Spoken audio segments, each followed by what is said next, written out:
கர்த்தருக்கு ஸ்தோத்திரம். இன்றைய வசனம் 1 கொரிந்தியர் 1:18.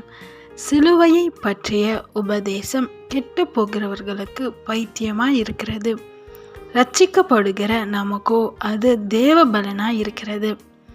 1 கொரிந்தியர் 1:18. சிலுவையை பற்றிய உபதேசம் கெட்டு போகிறவர்களுக்கு பைத்தியமாய் இருக்கிறது, ரட்சிக்கப்படுகிற நமக்கோ அது தேவ பலனாய் இருக்கிறது. இங்கே வசனம் ரொம்ப அழகாக சொல்லுது. சிலுவை பற்றின உபதேசம் ரட்சிக்கப்பட்ட நமக்கு அது தேவ பலனாக இருக்கான். ஆமேன்.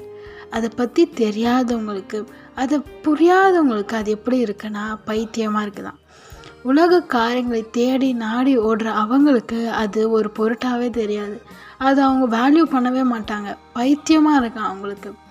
ஆனால் ரட்சிக்கப்பட்ட நமக்கு அதை பற்றி தெரிஞ்ச நமக்கு தேவ பலனாக இருக்கான். ஆமேன். வசனம் அவ்வளோ அழகாக சொல்லுது. இன்னைக்கு ஏசப்பா உங்ககிட்ட சொல்கிற வார்த்தை என்ன தெரியுமா? உங்கள் குடும்பத்தில் நீங்கள் மட்டும் தான் ரட்சிக்கப்பட்டிருக்கீங்க. You are chosen. நீங்கள் தேர்ந்தெடுக்கப்பட்டவங்க. உங்களை சுற்றிலும் இருக்கவங்க உங்களை பார்த்து கேலி பண்ணலாம், கிண்டல் பண்ணலாம், உங்களை தாழ்த்தி பேசலாம், உங்களுக்கு விரோதமாக எழும்பலாம். ஆனால் உங்கள் கூட ஒரு பலன் இருக்குது. அது தேவனுடைய பலன். அவர் உங்களுக்காக யுத்தம் பண்ணுவார். அவங்க முன்னாடிலாம் உங்களை உயர்த்தி நிறுத்துவார். ஒரு நாள் அவங்களையும் ரட்சிப்பார். ஆமென்.